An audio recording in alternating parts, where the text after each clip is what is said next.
나태주 시의 풀꽃이라는 시입니다. 자세히 보아야 예쁘다, 오래 보아야 사랑스럽다. 그리고 다음이 뭐죠? 너도 그렇다. 자, 이 시가 사람들에게 널리 알려진 계기는 여러분들도 잘 아시는 것처럼 교보문고의 그 외부 간판 글귀로 사용되면서부터입니다. 자, 이때부터 이제 그 교보문고의 간판에 어떤 글귀가 실리는지 사람들이 참 많은 관심을 가졌던 것 같습니다. 자, 우리 성도님들은 어떤 글귀가 기억에 남으십니까? 개인적으로는 저는 그 정현종 시인의 이 방문객이라는 그 시의 일부가 참 마음에 와닿았던 것 같습니다. 이런 내용이었죠. 사람이 온다는 것은 실로 어마어마한 일이다. 왜 그렇죠? 한 사람의 일생이 오기 때문이다. 그렇죠. 만남이라는 것은 참으로 어마어마한 일입니다. 이 부분에 대해서는 긴 말씀을 드리지 않아도 잘 아실 겁니다.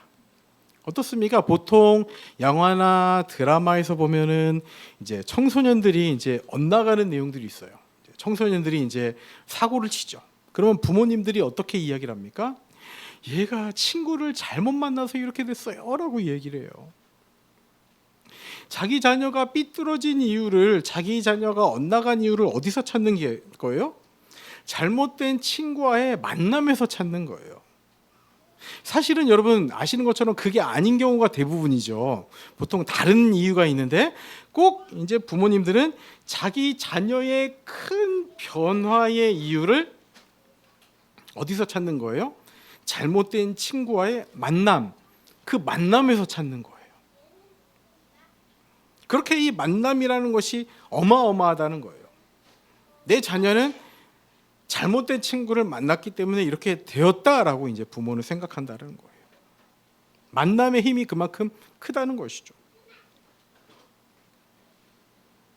자, 우리 성도님들은 지금까지 인생 중에서 누구와의 어떤 만남이 가장 기억에 남으십니까? 자, 오늘 말씀에서는요, 일생과 일생의 만남에 대해서 기록이 되어 있습니다.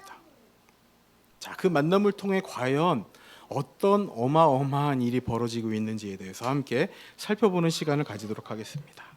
자, 한번 1절 보시기 바랍니다. 1절에 이렇게 말씀합니다.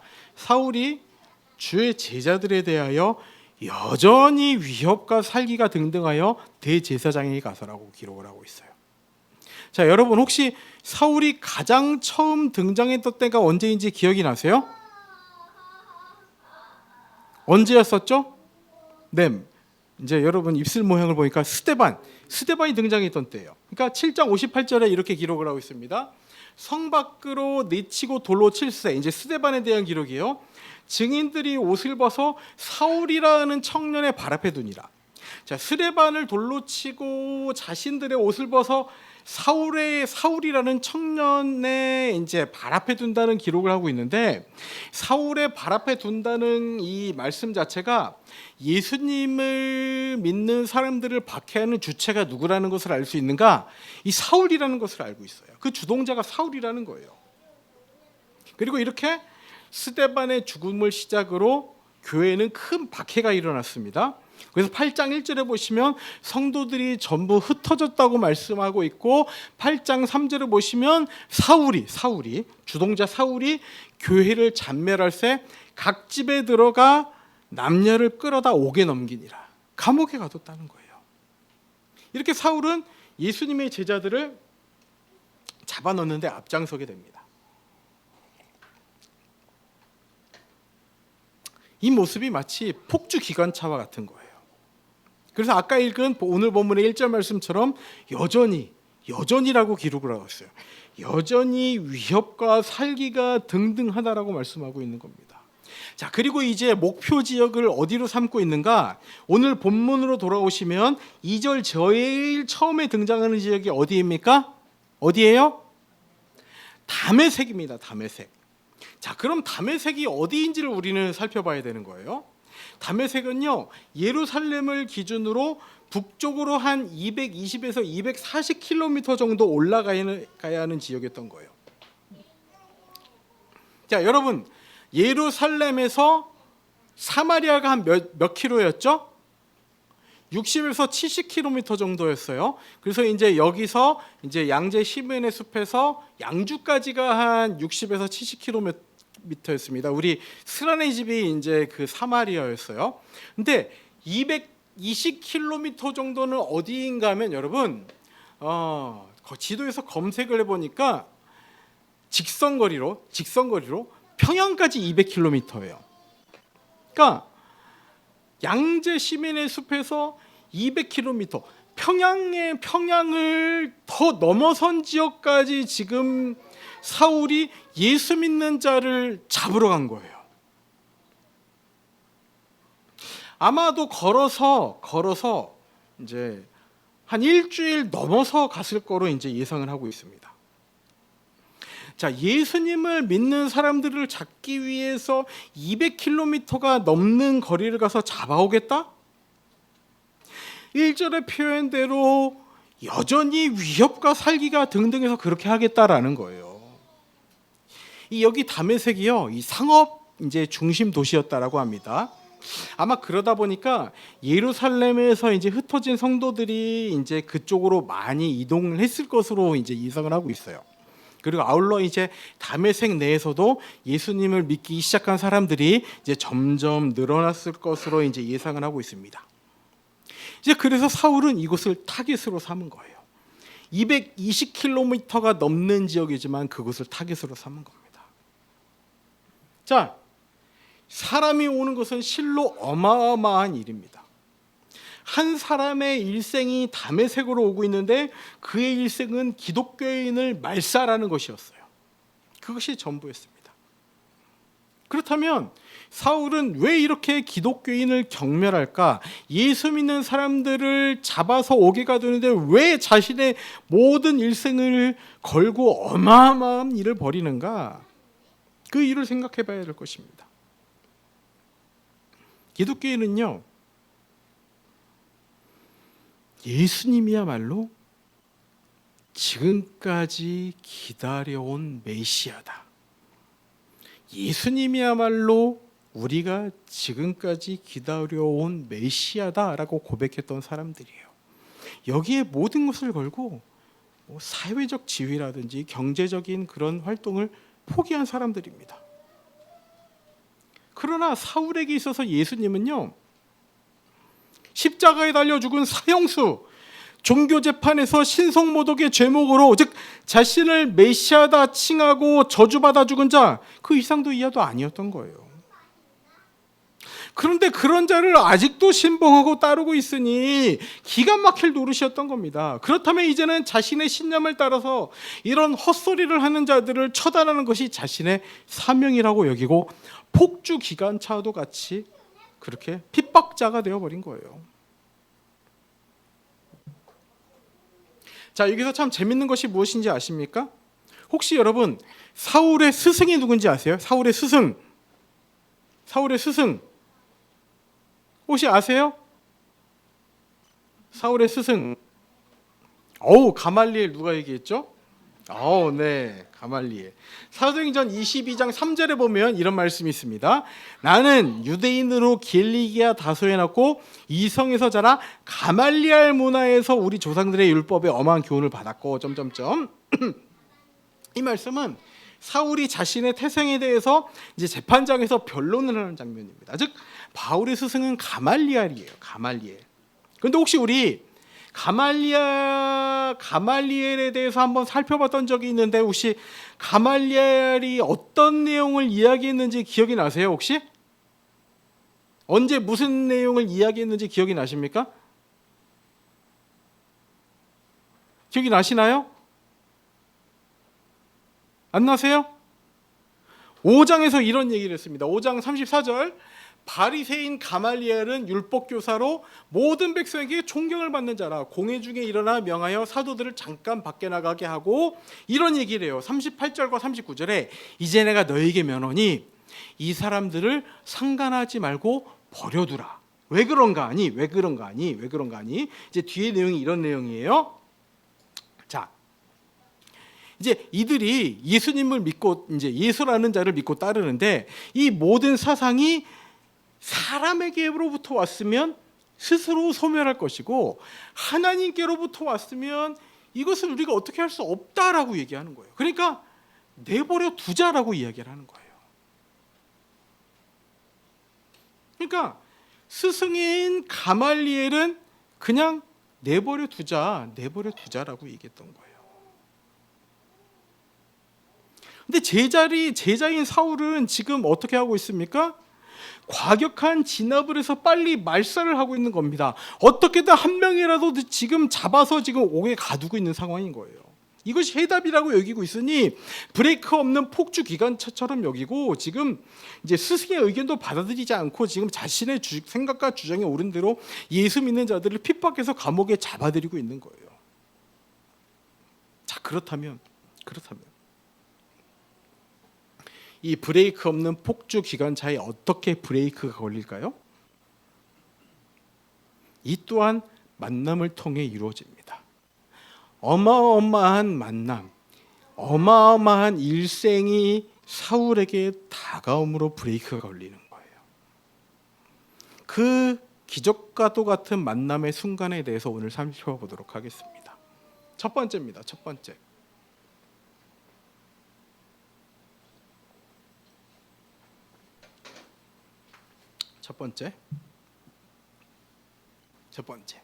사울에게 다가온 어마어마한 일생 예수님에 대해서 살펴보도록 하겠습니다.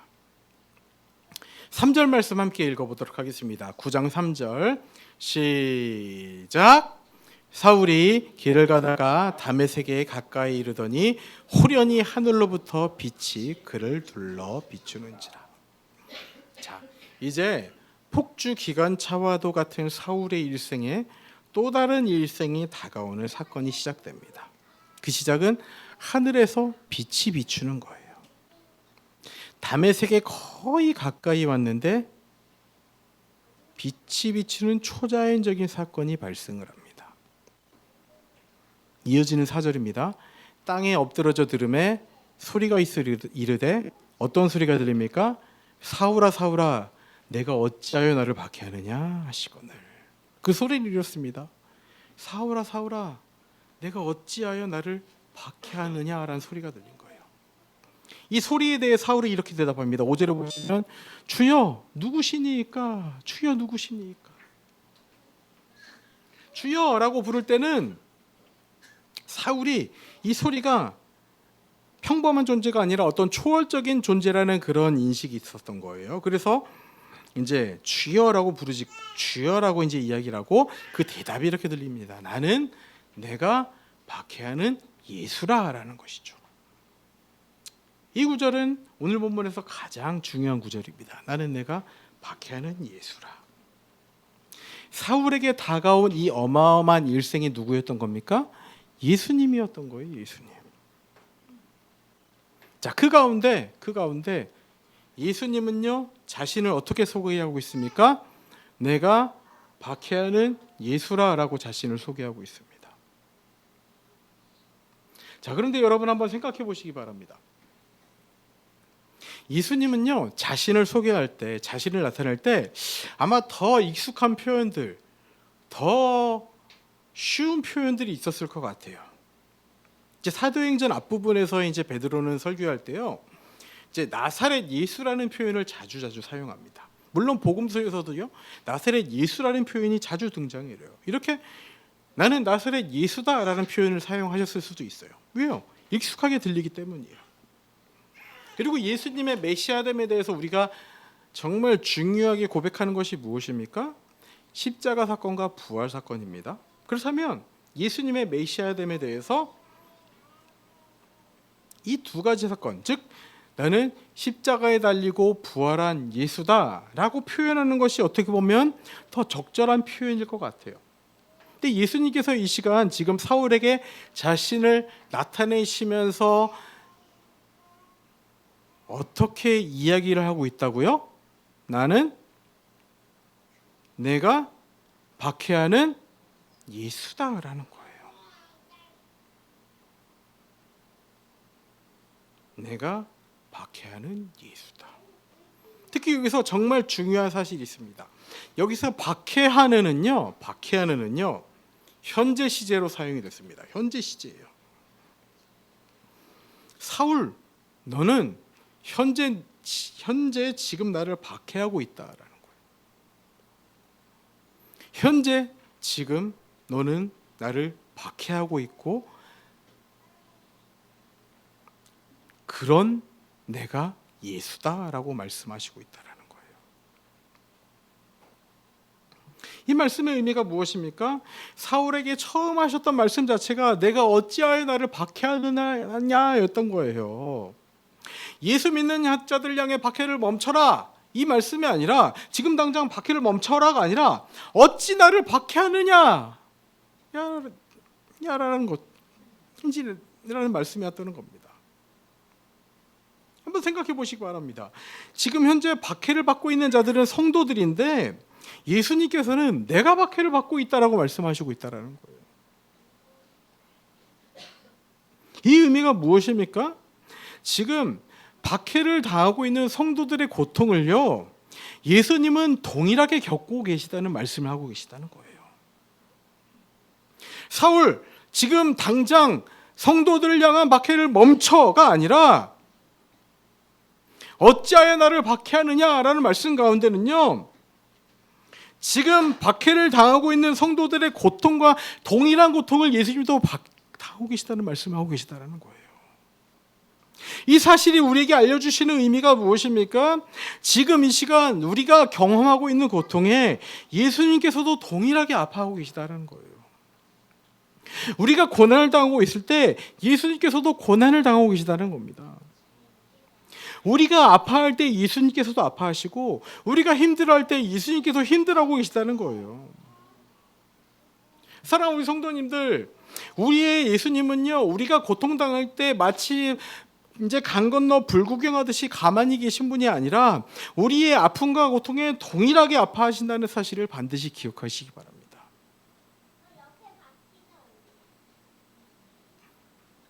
그렇다면 예수님께서 아파하시는 것이, 예수님께서 우리의 고통을 아시고 그 고통과 동일한 고통을 겪으신다는 것이 과연 무슨 의미인가? 히브리서 4장 15절에 이렇게 말씀하고 있습니다. 함께 다 같이 읽어보도록 하겠습니다. 시작. 우리에게 있는 대제사장은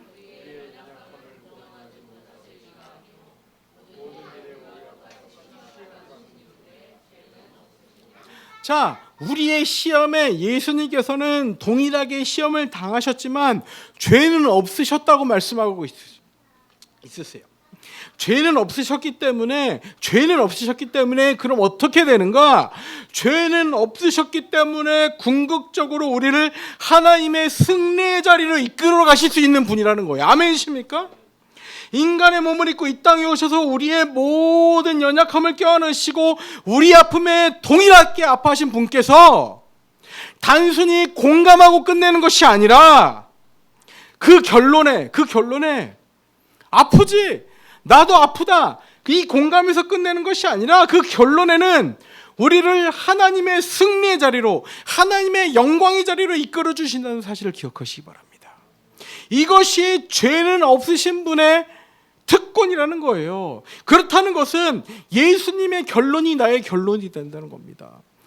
예수님께서 십자가를 지시고 그 가운데 고통을 당하셨지만 3일 만에 부활하시고 승천하셔서 하나님 보좌 우편에 앉아 계신 것처럼 우리를 그 영광스러운 자리로 이끌어 주시는 분이 우리의 예수님이라는 거예요. 아멘이십니까? 우리에게 이 예수님의 결론이 보장되어 있다는 거예요. 이것이 우리에게 보장된 기적임을 잊지 마시기 바랍니다. 단순히 공감만으로 끝내신 분이 아니라는 거예요. 나는 내가 박해하는 예수라 단순히 그 아픔에 공감하고 끝내신 것이 아니라 이 아픔에 공감하시고 아울러서 죄는 없으시기 때문에 이 아픔을 가지고 우리를 궁극적인 승리로 이끄시는 분이 우리의 예수님임을 확신하시기 바랍니다. 지금의 고통, 지금의 핍박, 지금의 슬픔, 지금의 아픔이 우리의 결론이 아니라 예수님의 승리가 우리의 결론임을 잊지 마시기 바랍니다. 아멘이십니까? 여기서 한 가지 더 생각할 것이 있습니다. 예수님은요, 사울을 택한 나의 그릇으로 부르셨다는 거예요. 우리 15절 다 함께 읽어보겠습니다. 15절 다 함께 읽습니다. 시작. 주께서 이르시되 가라, 이 사람은 내 이름을 이방인과 임금들과 이스라엘 자손들에게 전하기 위하여 택한 나의 그릇이라. 자, 보통 이 사도행전 9장의 사울의 회심에 대해서 어떤 극적인 회심이라고 표현하는 경우가 많이 있습니다. 극적인 회심. 네, 물론 맞는 이야기입니다.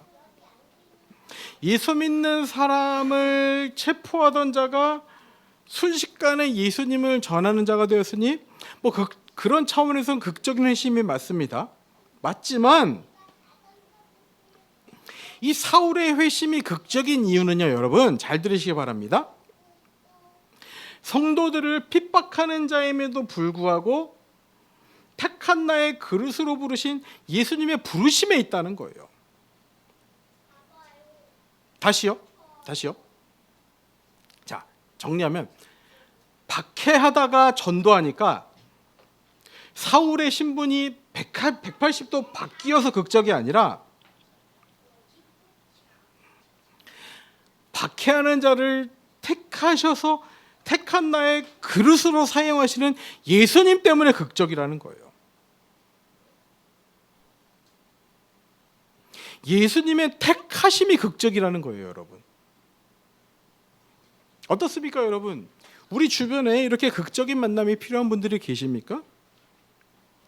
사울도 택한 나의 그릇으로 사용하시는 예수님께서 지금 여러분들의 머릿속에 떠오르는 그 사람도 극적으로 변화시켜 주시기를, 그 극적으로 만나 주시기를 간절히 구하는 이 시간이 됐으면 좋겠습니다. 근데 여러분 한번 생각해 보시면 예수님과의 만남이 극적이지 않은 사람이 없어요, 여러분. 아마 그렇게 얘기하는 사람들 있을 것 같아요. 목사님, 저는 그냥 자연스럽게 교회 다니다 보니까 자연스럽게 예수님 믿게 됐고 자연스럽게 지금까지 신앙생활을 했는데 그래서 저는 극적인 건 없는 것 같은데요 라고 이야기하실지 모르겠지만, 여러분들을 가장 잘 아시는 하나님께서 가장 극적인 방법으로 이끄신 방법이 지금의 자연스러운 방법이라는 거예요. 결론적으로 말씀드리면 예수님과 만났다는 그 자체가 극적이라는 거예요, 여러분. 십자가의 예수님, 그 부활의 예수님을 만났다? 그것 자체가 극적입니다, 여러분. 그 예수님을 만난 것이 평범하다, 여러분, 그렇게 평범하다고 말할 수 있겠습니까? 예수님을 만난 것 자체가 극적임을 믿으시기 바랍니다. 아멘이십니까? 예수님을 만났다는 자체가 기적인 거예요. 예수님을 만났다는 자체가 극적이라는 거예요. 그 극적인 만남 가운데 여러분이 예수님을 믿고 살아가는 것이 기적의 삶임을 잊지 마시기 바랍니다. 삶이 완전히 이렇게 개판인 삶을 살다가 예수님 믿어서 갑자기 바뀌었다, 그래서 극적인 게 아니라 여러분 예수님을 믿고 살아가는 자체가 여러분 극적인 변화라는 사실을 잊으시면 안 돼요.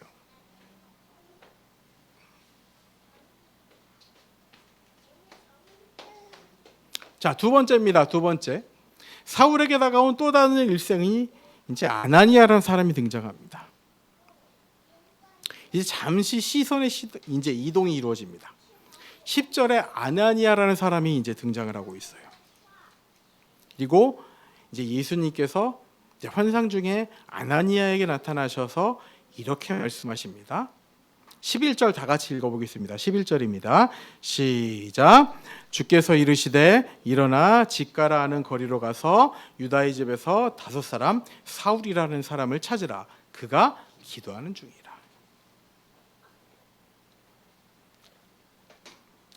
자, 여기서 한 가지 알 수 있는 사실이 있습니다. 우리 9절도 함께 읽어볼까요? 9절 있습니다. 9절 시작. 사흘 동안 보지 못하고 먹지도 마시지도 아니하리라.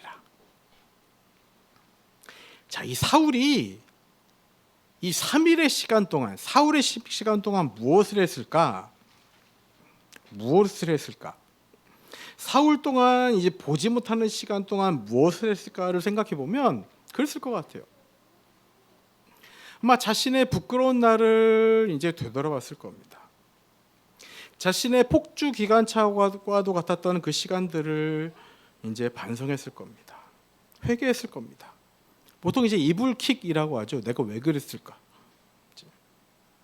회개의 시간을 가졌을 겁니다. 그리고 지금까지 들어왔던 예수님에 대해서 생각했을 겁니다.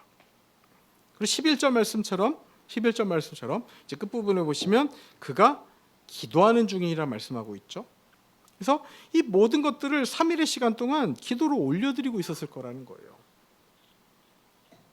여기서 그래서 9절에서 주목할 만한 표현이 있는데, 이제 사흘 동안 보지 못하고, 이 보지 못한 거는 여러분 이제 예수님을 만난 일로 인해서 일어난 이제 일입니다. 예수님을 만난 일로 인해서 이제 보지 못하게 됐는데, 이제 뒤에 나오는 먹지도 마시지도 아니하니라, 이것은요 자신의 의지로 행하고 있는 일이에요. 그러니까 이 3일간 드린 이 기도는요, 3일 동안 지금 자신의 삶을 되돌아보고 회개한 시간은요 평범한 기도의 시간이 아니었던 거예요. 그러니까 지금까지 자신의 생각들을 그냥 단순히 반성하고 회개하고 되돌아본 게 아니라 지금까지의 삶의 방향을 온전히 예수님께 전하라는 그런 처절한 각오와 결단의 기도의 시간이었던 거예요. 금식하며 물도 마시지 아니하고 그렇게 이제 삶의 방향을 온전히 바꿨던 시간이었던 거죠. 이게 완전한 참회의 시간이었던 겁니다.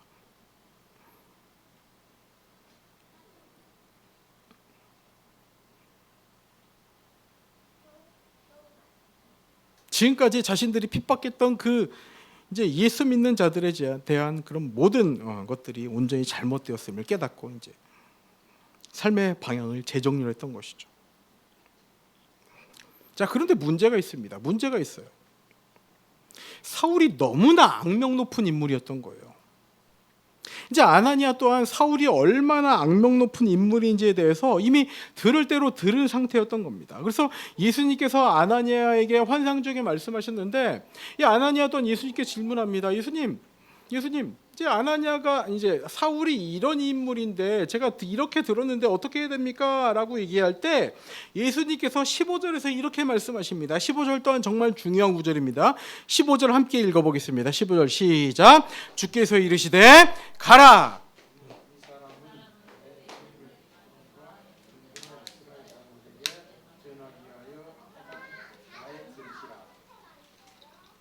자, 주께서 이르시되 가라. 이 사람은 내 이름을 이방인과 임금들과 이스라엘 자손들에게 전하기 위하여 택한 나의 그릇이라는 거예요. 예수님께서는 아나니아에게 가라라고 말씀하십니다. 사람들과 주변에서 들은 소문들에 신경 쓰지 말고 내가 가라고 하니 가라는 것입니다. 사울에게 가라는 겁니다. 지금까지는 예수님을 믿는 자들을 핍박하였는 자였을지 몰라도 이제는 예수님의 이름을 전하기 위하여, 이방들에게 예수님의 이름을 전하기 위하여 택한 나의 그릇이라는 거예요. 자, 아나니아의 담대함이라고 할까요? 무엇이라고 할까요? 17절을 보시기를 바랍니다. 자, 아나니아가 떠나 그 집에 들어가서 그에게 안수하여 이르되, 사울을 뭐라고 부르고 있습니까? 형제 사울아 부르고 있는 거예요. 형제 사울아. 형제 사울아. 사울이 있는 집으로 들어가서 사울을 형제 사울아 부르고 있는 거예요. 자, 여러분, 지금 사울이 다메섹에 예수 믿는 자들을 잡으러 오는 걸 아나니아는 알고 있었어요. 근데 예수님께서 이제 환상 중에 나타나셔서 아나니아에게 이제 사울을 찾아가라, 그를 위해 기도하라라고 말씀하셨는데, 여러분, 그 예수님의 환상을 보고 여러분들은 사울에게 가서 형제 사울아 라고 이야기할 수 있겠습니까? 저는 조금 자신이 없는 것 같아요. 여러분 어떠십니까?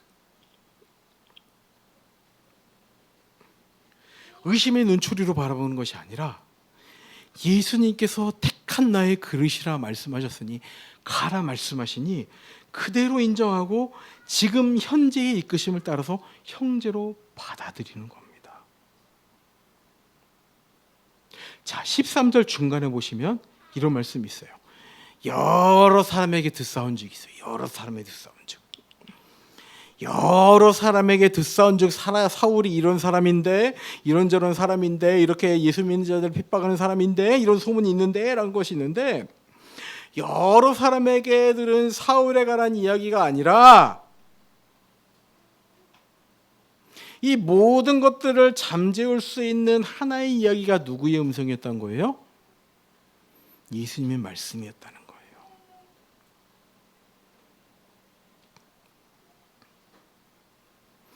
자, 이렇게 사울이 예수님께서 찾아오셔서 기적적으로 해서 예수님을 믿게 되었다 한들, 자, 만약에 이 아나니아가 없었으면 어떻게 되었을까요?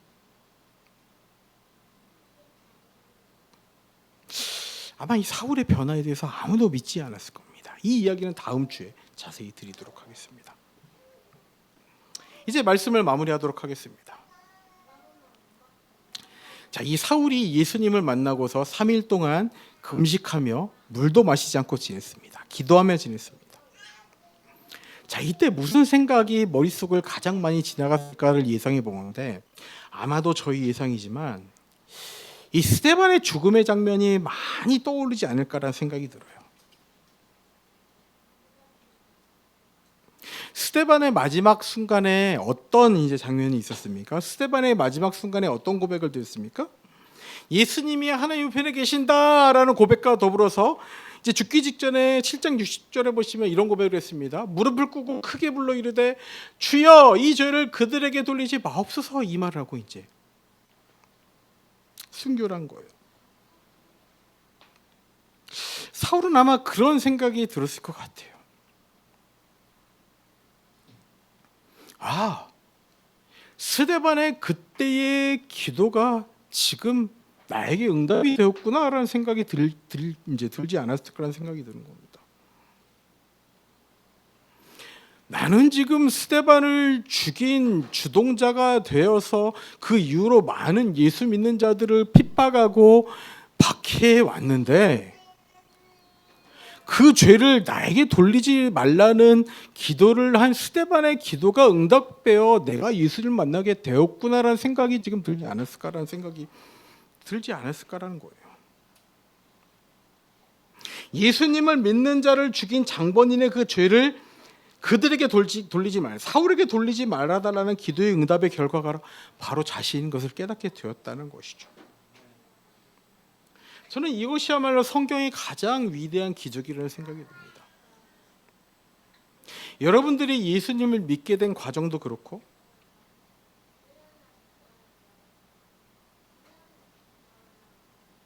누군가는 여러분들을 위해 기도했고 아울러 용서했고 기다려줬습니다. 그렇게 여러분들이 이 자리에 예수님을 믿게 되고 그렇게 있는 것처럼 또 여러분들의 기도가, 또 여러분들의 용서가, 또 여러분들의 기다림이 누군가를 기적적으로 예수님을 믿게 되는 자리로 이끌 것이라 확신합니다. 여러분이 예수님을 믿은 자체가 극적이라는 사실을 잊지 않고 살아가시길 바라요. 여러분들이 예수님을 믿은 그 자체가 기적이라는 것을 잊지 않고 살아가길 바랍니다. 아울러 아나니아가 정말 예수님을 박해했던 사울을 공동체로 소개했던 소개자가 된 것처럼 또 누군가에게 아나니아가 되어 또 누군가에게는 극적인 기적의 예수님의 소개자가 되어 그렇게 예수님을 널리 전하고 또 기도의 응답을 기다리며 또 기적의 전달자, 극적인 예수님을 소개하는 자가 되어 그 예수님 붙들고 예수님 전하고 또 예수님 믿기를 기도하고 기다리며 용서하고 그렇게 나아가는 우리 공동체가 되기를 진심으로 소망합니다.